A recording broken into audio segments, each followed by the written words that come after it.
We're here for Dye Your Hair with Kool-Aid. Well, you'll have to explain me the title first. Okay. But I asked you to send me your biography by email, and I like the way you sent it to me. If you don't mind, can I read it? It's Okay, thank you. I'll do it. Huh?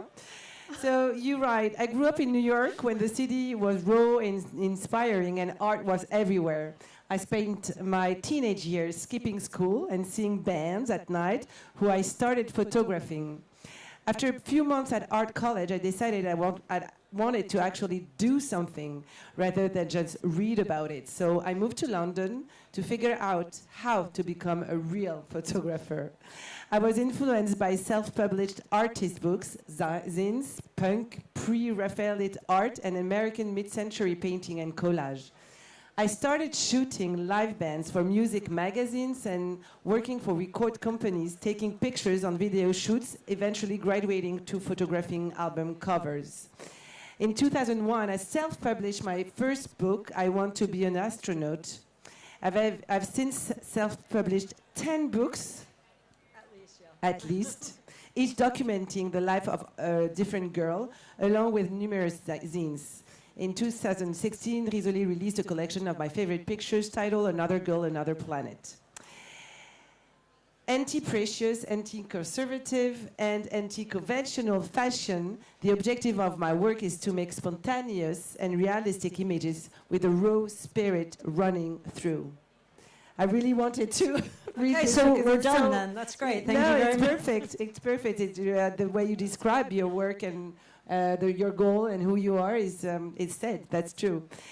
But we're going to focus now on your new book, so Dye Your Hair with Kool-Aid at the Édition Bessa, which is a French publisher.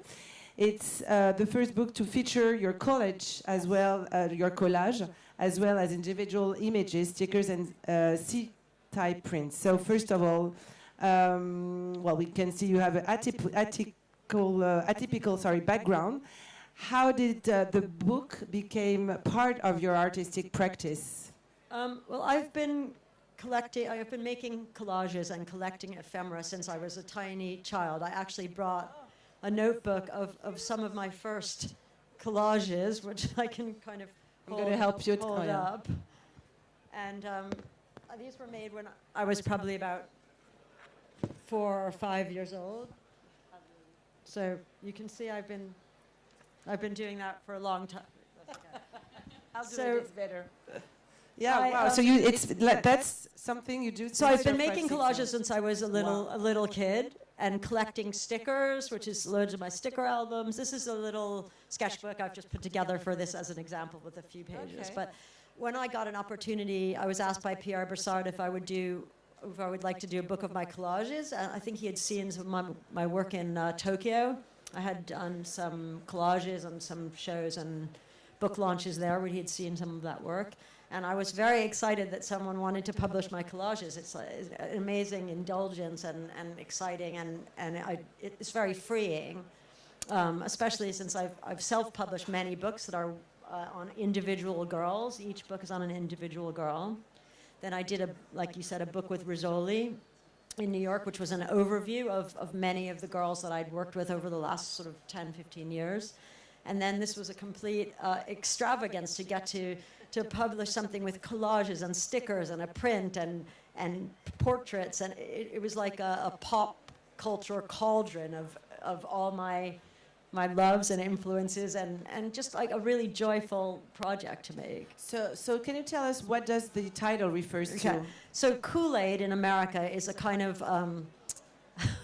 well, it's something that my mother wouldn't let us have in the house because it's a very toxic and bad for you kind of American drink, like a powder that you pour in and mix with water. Lots of chemicals and E numbers. It was so good, but we weren't allowed to have it. And kids used to use it to dye their hair.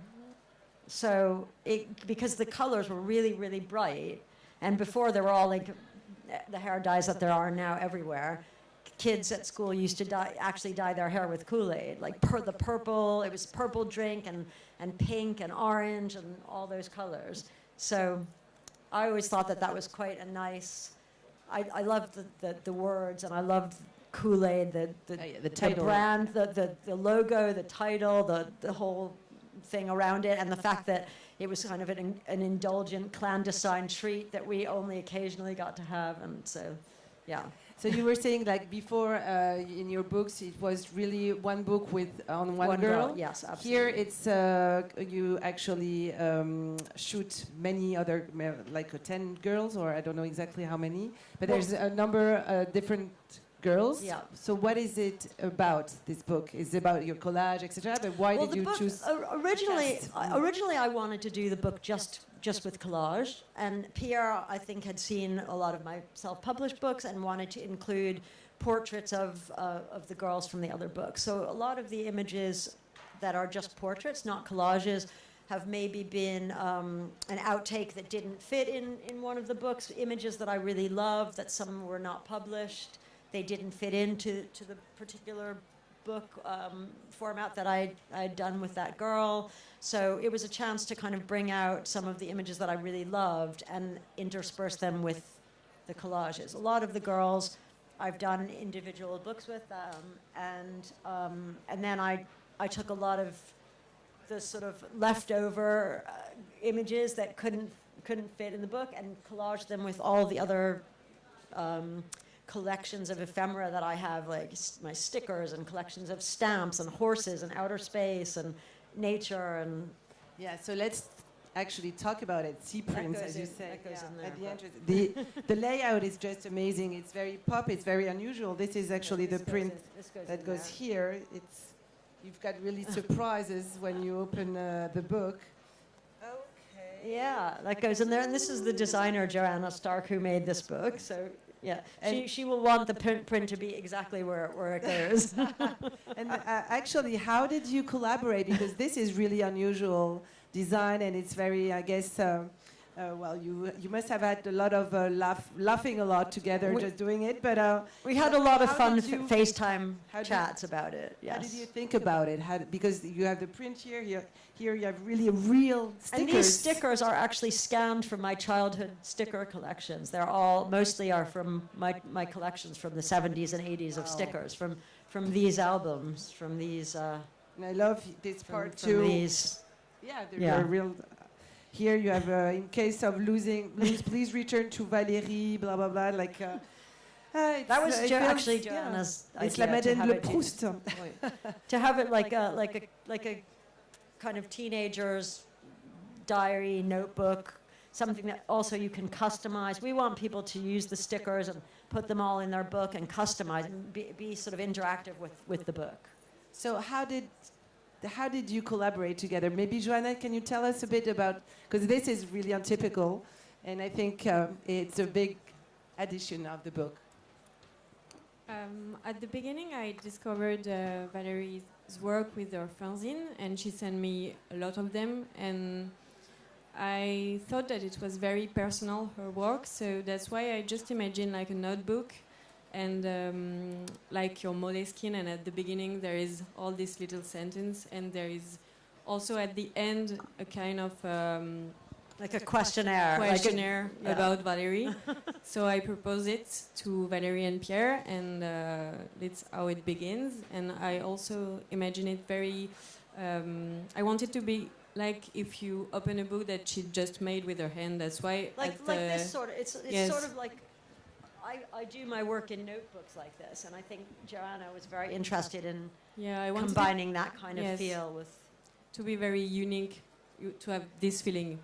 And that's why at the beginning there is all these stickers and this window with the printed, and at the end all the questions and also some kind of collage. And these stickers, I had the idea that I wanted to the person to buy the book to just continue this work and to take all the stickers and stick it on the pictures, and that's what I proposed, to just take the stickers from the collection of Valerie. And so we scan it and we did this work, and then...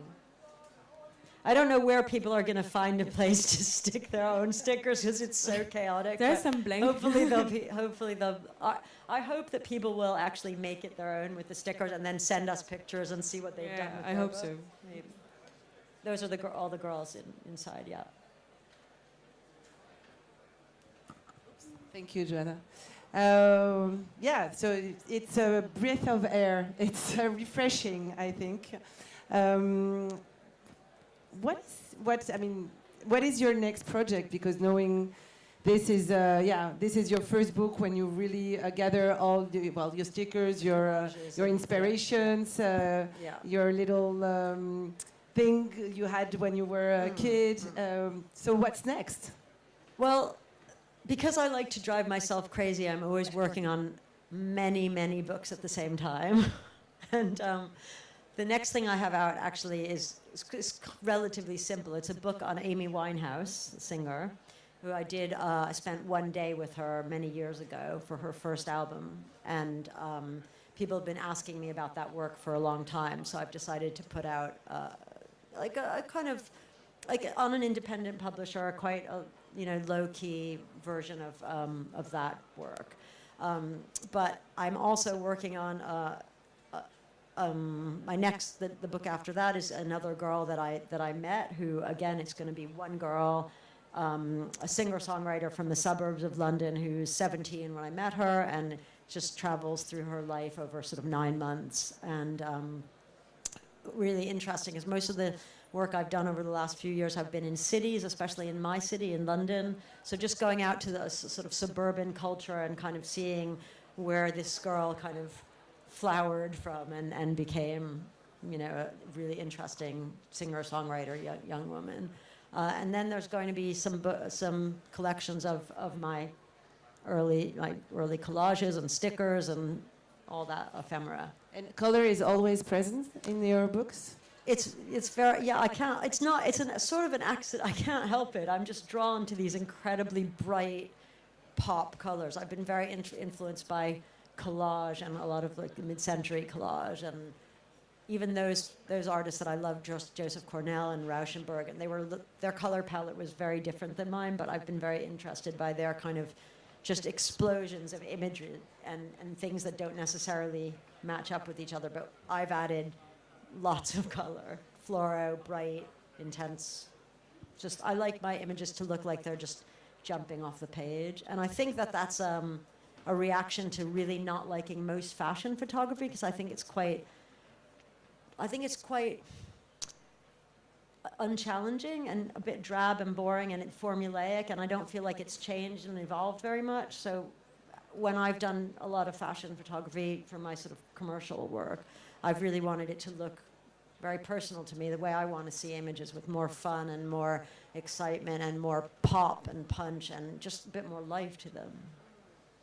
It's interesting also this balance you have between commercial photography and your artistic projects. It's really a very, of course, you cross things, but it's something that you really need, actually, also. Well, I need it to afford to publish my books. Yeah, but you need also the other part, the artist. Some just if I didn't do this stuff, I would literally have gone crazy by now. I had to take back, because when you're making ad campaigns with people, fashion or doing an album cover, it's such a compromise.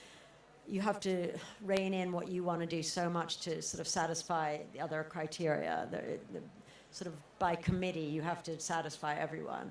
And so I started making self-published books in quite a small way, because I wanted it to be absolutely 100% me. And even if 3 people bought it, that's fine, as long as there was not one bit of compromise. It was just just me. And luckily, strangely, that actually helped my commercial career, because people liked those books, and I guess they thought it was sort of cool that like a commercial photographer was doing art books back in 2001 when I first published. So somehow each has helped the other, but it was really just for me. And compromising, did you do some with Joanna or not? What, compromise? Yeah. Not really. On this book. No. I think we got on. We had similar sensibility, and I didn't feel very compromised with it. No, not at all. No. Well, we don't feel it when we read it. In the audience, do you have some questions for Valerie? Nope. Yes.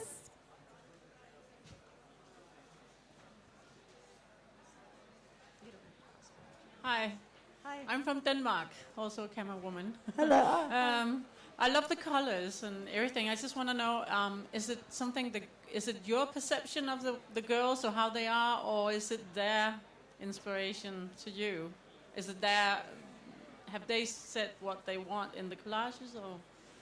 No, not in the collages. I mean, when I work with any of the girls that I work with, it's really a 50-50 collaboration. We start out and we kind of discuss what we want to do, but it's absolutely all made up, or all kind of there's not a big plan. It's very organic.